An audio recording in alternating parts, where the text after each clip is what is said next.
अब समीक्षा की ओर मैं बढ़ता हूँ। पुस्तक की समीक्षा करना अपने आप में एक बड़ा चुनौतीपूर्ण कार्य होता है, बड़ा न्यायपूर्ण कार्य होता है, और यह बताने के लिए होता है कि जो पुस्तक है वह पुस्तक अपने आप में कितने गुणधर्मों को धारण करती है और कितनी चीज़ें उसमें अभी अपेक्षित हैं, यह भी अपेक्षा रखती है। तो समीक्षा को करने के लिए, और कहा भी है, तुलसीदास जी ने ही कहा उस चीज़ के लिए कि यह जो कथा है बड़े संभाल करके कहने और लिखने की बात है। यह राम की कथा साधारण बात नहीं है। उन्होंने कहा इस बात को कि जे गावहीं यह चरित संहारे तेई यही ताल चतुर रखवारे। ताल है वो, उस ताल का रखवारा चतुर वही होगा जो बहुत संभाल के चलाएगा और बहुत संभाल की बात को कहेगा। बहुत संभाल के यह कथा कहानी के रूप में रची गई है। तो मैं इसके ऊपर विधिवत प्रकाश डालने के लिए, समीक्षित दृष्टि डालने के लिए मैं आमंत्रित करना चाहूँगा हमारे विश्वविद्यालय के हिंदी भाग में कार्यरत डॉक्टर सुजाता मिश्र जी को। डॉक्टर सुजाता जी आएँ और अपने विचार को रखें। डॉक्टर सुजाता मिश्र जी। डॉक्टर सुजाता मिश्र जी हिंदी विभाग में कार्यरत हैं और ये अपने बोलने लिखने के लिए अब जानी जाती हैं। हिंदी के एक अच्छी हस्ताक्षर हैं। डॉक्टर सुजाता मिश्र जी। सभागार में मौजूद सभी विद्वज्जनों को मेरा सादर प्रणाम। कहते हैं विद्या ददाति विनयम। इस संस्कृत सुभाषित को साकार करते हुए विद्वज्जन आज हमारे मंच पर यहाँ विराजित हैं। हमारे हिंदी विभाग की विभागाध्यक्ष प्रोफेसर चंदाबेन मैम, आज के कार्यक्रम के हमारे अध्यक्ष प्रोफेसर आनंद प्रकाश त्रिपाठी सर, हमारे विश्वविद्यालय के रजिस्ट्रार सर, गुरु सर, और शहर की जानी मानी जो हमारी साहित्यकार है जिन्होंने सागर शहर को पूरे देश में एक नाम दिया है। बहुत ही सरल और सहज व्यक्तित्व है उनका, बहुत ही विनम्र हैं आदरणीय शरद दीदी। जिस भी कार्यक्रम में इनसे मिलती हूँ वो उतनी ही सरल है, उतनी ही सहज है, उतनी ही विनम्रता से बात करती है। तो उनका नाम, उनका व्यक्तित्व अपने आप में बहुत बड़ा है। और अशोक सर, मैं अशोक सर को सागर आने में जब सबसे पहले मैं किसी साहित्यकार से मिली तो वो अशोक सर ही हैं, और किसी परिचय के मोहताज नहीं है। गज़ल उनकी जो है, उनकी गज़ल की किताब आई थी, किसी किसी पे गज़ल मेहरबान होती है, उसकी समीक्षा के लिए सर ने मुझसे संपर्क किया था। और गज़ल हम सभी कॉलेज के ज़माने से, स्कूल के ज़माने से पढ़ते हैं। शायरी, गज़ल, जगजीत सिंह साहब की जो शायरी है वो सभी को, चाहे प्यार किया हो ना किया हो, ऐसा बना देती है कि दिल टूट गया है। तो शायरी हम सब पढ़ते हैं और गज़ल हम सब सुनते हैं। तो सर ने मुझसे कहा कि आप मेरी किताब की समीक्षा कीजिए। सुखनवर भोपाल से एक पत्रिका निकलती है उर्दू हिंदी की, उसके लिए समीक्षा करनी थी। तो मैंने कहा सर मैं गज़ल तो पसंद करती हूँ पर उसके स्वरूप से उस तरीके से परिचित नहीं हूँ। तो सर ने मुझे समय दिया कि आप पहले जानिए। 1-1.5 महीने का मैंने समय लिया और फिर मैंने उसकी विस्तृत समीक्षा की उस पत्रिका के लिए, जिसको बहुत पसंद किया गया। और एक उर्दू शायर का मेरे पास फ़ोन आ गया था उसके बाद, हाँ, और उन्होंने मुझसे एक तरह से इंटरव्यू लेने का प्रयास किया कि आप कितना गज़ल विधा के बारे में जानती हैं। उसके बाद मैंने सर की एक और पुस्तक की समीक्षा की थी, अशोक मिजाज की चुनिंदा गज़लें, वो भी एक उर्दू पत्रिका के लिए थी। तो एक गज़लकार के रूप में हम सब उनको जानते हैं और साथ ही हम सब यह भी जानते हैं कि गज़ल अपने आप में एक गंभीर विधा है ना। कोई उछल कूद का वो विषय नहीं है कि गाने बजाने की तरह, वो अपने आप में गंभीर विधा है। तो ऐसा गंभीर रचनाकार जब गद्य में आता है तो हम उससे वही एक आशा रखते हैं कि गद्य भी वैसा ही गंभीर हो। तो ज़्यादा ना बोलते हुए मैं अब सीधे पुस्तक पर बात करती हूँ। तो पुस्तक की हम कवर पेज को देखेंगे। यहाँ पे जो पुस्तक का कवर पेज है, सूर्योदय हो रहा है। सूर्योदय के प्रकाश से जो पूरा धरती है वो सुनहली होकर चमक रही है ना। भगवान राम सूर्यवंशी थे और भगवान राम का नाम भी ऐसा ही है, जब भगवान राम का नाम लिया जाता है तो समस्त प्रकार का अंधकार जो है वो मिट जाता है ना। तो कवर अपने आप में बहुत कुछ बोलता है। किताब के अंदर जाते हैं तो यहाँ पर हमको शुरुआत में देश के जाने माने अभिनेता है आशुतोष राणा जी, उन्होंने अपने विचार लिखे हैं और पीछे हमारे माननीय अध्यक्ष आनंद प्रकाश त्रिपाठी सर ने अपने विचार लिखे हैं। जैसे कि मैंने कहा विद्या ददाति विनयम, तो ये उन दोनों शख्सियतों की ये विनय भावना है, ये उनकी सरलता है, सहजता है। आशुतोष राणा जी की अभी स्वयं एक पुस्तक आई है राम राज्य, है ना, जिसमें उन्होंने श्री राम के जीवन की जो कथा है उसके मुख्य चरित्रों पर, जिसको लोग अक्सर नकारात्मक भाव से देखते हैं, उन पर एक अच्छे से दृष्टि देखने का, एक नवीन दृष्टि से देखने का साहस किया। एक कैकेयी पर, सुपर्णखा पर, मंथरा पर, विभीषण का जो कथा है उस पर, और उसकी जो विषय है उस किताब का, यदि हम उसको देखते हैं, एकदम नवीन दृष्टिकोण है। साथ ही उसमें उनका भाषा कौशल हमको दिखता है, जिस प्रकार से उन्होंने भाषा के शब्दों को जो व्याख्यायित किया अपनी दृष्टि से। और ऐसा रचनाकार जब उसी विषय पे लिखी गई एक किताब की बारे में अपने विचार लिखता है, वो भी यह जानते हुए कि उन्हीं के ज़िले से हैं, उन्हीं के शहर से हैं, तो उनके मन में कहीं भी एक असुरक्षा का भाव नहीं आता। उन्होंने दिल खोल के सर की किताब की प्रशंसा यहाँ पे की है अपने विचार में। और वैसे ही आनंद प्रकाश त्रिपाठी सर ने बहुत अच्छे से खुलकर इस किताब के बारे में अपने दृष्टिकोण यहाँ पे रखा है। त्रिपाठी सर का व्यक्तित्व क्या है ये सब जानते हैं, पूरे देश में लोग उनको जानते हैं, अलग अलग विश्वविद्यालयों में वो जाते हैं बतौर गाइड और वक्ता के रूप में। लेकिन मैं उनको जब से विश्वविद्यालय में हूँ तब से जानती हूँ। He is very humble man. वो कभी अपने बारे में बोलते नहीं है, बहुत शांत रहते हैं। जब क्लास में या विभाग में डिबेट वगैरह भी होता है तो वो प्रिफ़र करते हैं सिर्फ सुनना। वो ज़्यादा उनको नहीं है कि मुझे अपना विचार बताना है, उन लोगों को आगे आने का एक मौका देते हैं। और मुझसे तो बेटी की तरह बात करते तो सीधे बोलते हैं क्या पढ़ रही हो आजकल, डांट भी देते हैं।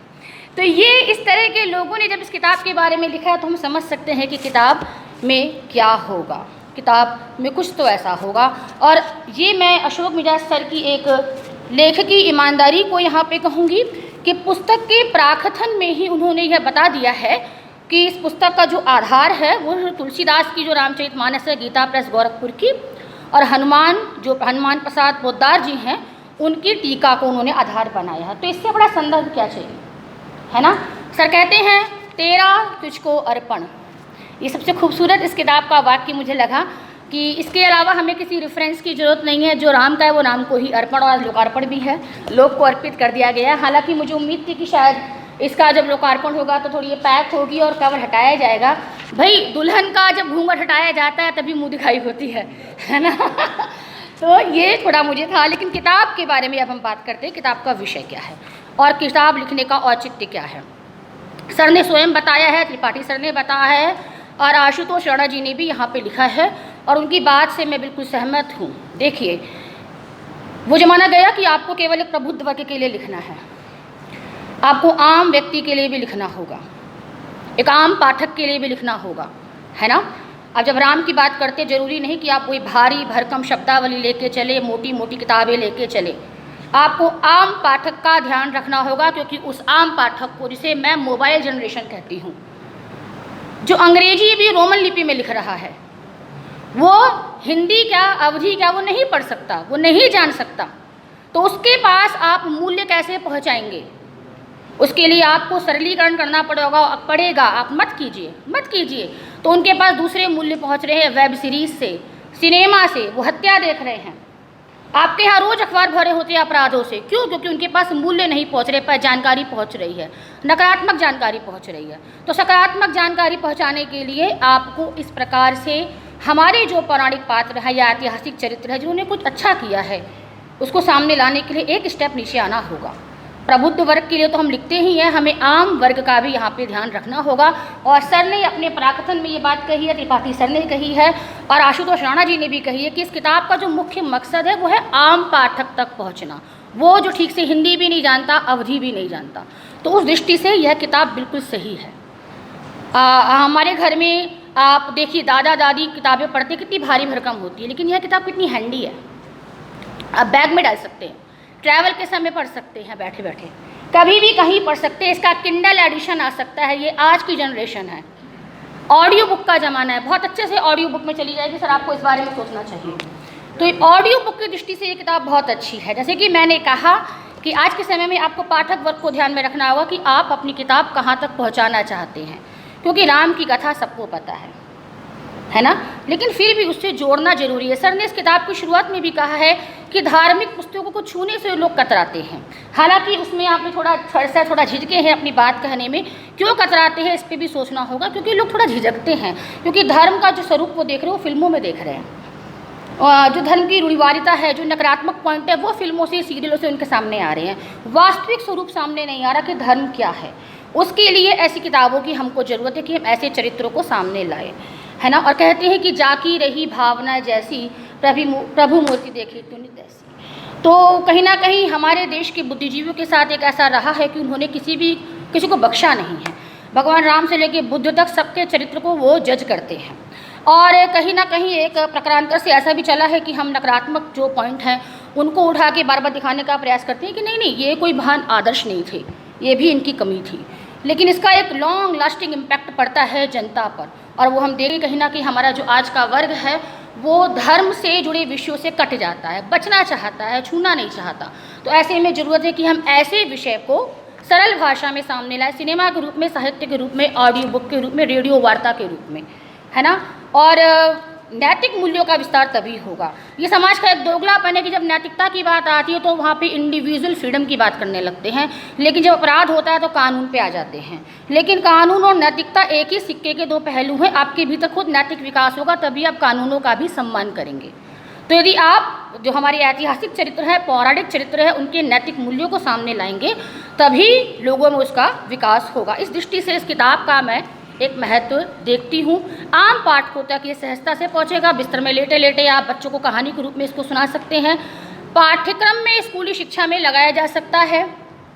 हमारे समय लगी थी संक्षिप्त रामायण, संक्षिप्त महाभारत, थोड़ा सा व्याकरणिक त्रुटियाँ हैं, थोड़ा सा हम इसमें चित्रों को जोड़ सकते हैं। जो सर बचे हैं यहाँ पे चित्र जोड़ने से, स्केचिंग और चित्रों को हम इसमें जोड़ सकते हैं अगर मैं औचित्य की बात करूँ तो। और रामकथा के साथ सबसे अच्छी बात यह है कि रामकथा को ये राम के चरित्र की भी विशेषता है और हिंदू धर्म की भी विशेषता है कि आपको पूरी आज़ादी है, आप अपने हिसाब से अपने विवेकानुसार उसकी व्याख्या कर सकते हैं, है ना। तो दुनिया की तमाम देशों में, तमाम संस्कृतियों में अलग अलग रूपों में रामकथा है और सब में थोड़ा थोड़ा परिवर्तन है। भोपाल में कुछ साल पहले एक आयोजन हुआ था, उसमें 8 देशों की रामलीला का प्रदर्शन हुआ था जो मैंने देखी थी, और अलग अलग देशों में रामलीला के कुछ प्रसंग अलग अलग हैं। तो ये राम कथा की और हिंदू धर्म की एक खूबसूरती है। तो मुझे लगता है कि जो हमारा बौद्धिक वर्ग है उसको भी ऐसी किताब को सहजता से स्वीकारना चाहिए। ये नहीं सोचना चाहिए कि कितनी गंभीर है और क्या है, ये समझना चाहिए कि राम का जो विमर्श है, राम का जो कथा उस पर विमर्श तो हो रहा है। ये एक हिंदी विभाग का एक मैं सौभाग्य भी कहूँगी। अभी हाल ही में पंजाब विश्वविद्यालय ने तुलसी जयंती पर एक आयोजन किया था जिसमें हमारी विभागाध्यक्ष आदरणीय चंदाबेन मैम का एक व्याख्यान था, वो बहुत गंभीर था। और आज त्रिपाठी सर राम की इस किताब का, राम पे जुड़ी किताब का विमोचन करवा रहे हैं। तो ये सब चीज़ें कहीं ना कहीं भगवान के संयोग से हो रही हैं मैं कहूँगी। और ये भी देखिए कि संस्कृत विभाग करवा रहा है, हिंदी पखवाड़ा हो रहा है और अंग्रेजी विभाग में हो रहा है ना। तो ये राम के नाम की ही महिमा है। कुल मिला के एक बेहतरीन पुस्तक है। ठीक है, मैं अभी बात नहीं समाप्त करती हूँ।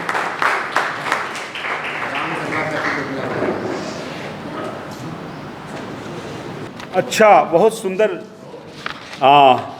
बताया सुजाता जी ने, अपने विचार को रखा इस पुस्तक के बारे में और उन्होंने अच्छे से इसको पढ़ा था और अपने दृष्टि के अनुसार इस पुस्तक की समीक्षा की।